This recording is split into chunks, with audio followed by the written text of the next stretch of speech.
গত 2 জুন রাতে বরিশালের গৌরনদীর মেদাকুলে উৎসব মুখর পরিবেশে আয়োজন করা হয় লালন উৎসবের। মেদাকুল শ্রী শ্রী লোকনাথ ব্রহ্মচারীর তিরোধান উৎসব উপলক্ষে প্রায় 30 বছর ধরে এমন আয়োজন করা হচ্ছে স্থানীয়দের পক্ষ থেকে। প্রতি বছর সন্ধ্যা থেকে মধ্যরাত পর্যন্ত চলে এই আয়োজন। গানের পাশাপাশি পরিবেশন করা হয় নাচ ও জাদু প্রদর্শনী। বিশেষ আকর্ষণ হিসেবে ছিল 1 কিলোমিটার সমান বড় একটি পুকুর জুড়ে লাইটিং।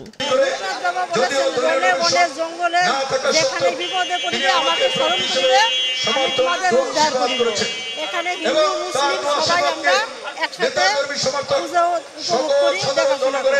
এই অনুষ্ঠানের মাধ্যমে সমতা বজায় রেখে হিন্দু মুসলিম সবাইকে একত্র করে সমাজের নৈতিক উন্নয়নের জন্য বাবার যে শান্তির বাণী সবার মাঝে ছড়িয়ে দেন। 3 দিনব্যাপী সাংস্কৃতিক অনুষ্ঠান সাথে পূজা অর্চনা চলে এবং লাস্টে মহোৎসবের মাধ্যমে আমাদের যে ধর্মীয় অনুষ্ঠানটি সম্পূর্ণ। এটা একটা মিলন মেলা।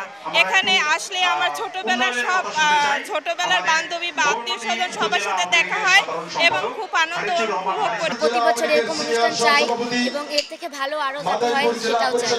বরিশাল ও মাদারীপুরের সীমানাবর্তী এলাকা হওয়ায় উৎসব পরিণত হয় এক মিলন মেলায়। অনুষ্ঠানটি দেখতে আসেন আওয়ামী লীগের প্রেসিডিয়াম সদস্য শাহজাহান খান, জেলা প্রশাসক, জেলা পুলিশ সুপার সহ বিশিষ্টজনরা। যে ধর্ম যার যার উৎসব সবার, এবং এই উৎসব আমরা সবাই অংশগ্রহণ করি। আমাদের যেমন মুসলমানদের ঈদ উদযাপন, আমাদের হিন্দু বন্ধুরা তারা আমাদের কাছে আসে।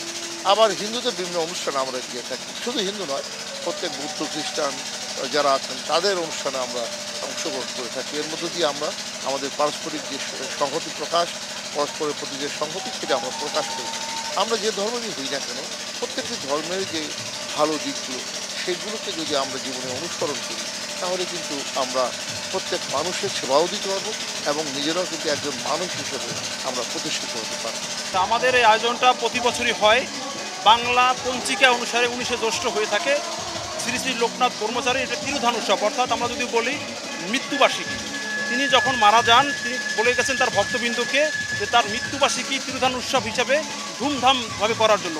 আমরা তারই একজন ভক্ত হিসাবে আমরা প্রতি বছর একতা লোকনাথ সংঘের আয়োজনে এই অনুষ্ঠানের আয়োজন করে থাকি। 6 দিন অনুষ্ঠান হয়।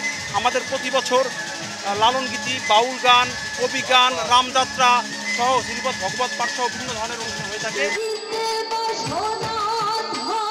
একতা লোকনাথ সংঘের আয়োজনে শুধু লালন গীতি নয়, রবিবার থেকে বুধবার পর্যন্ত বাউল গীতি, কবি গান সহ নানা আয়োজন রাখা হয়েছে আয়োজক কমিটির পক্ষ থেকে।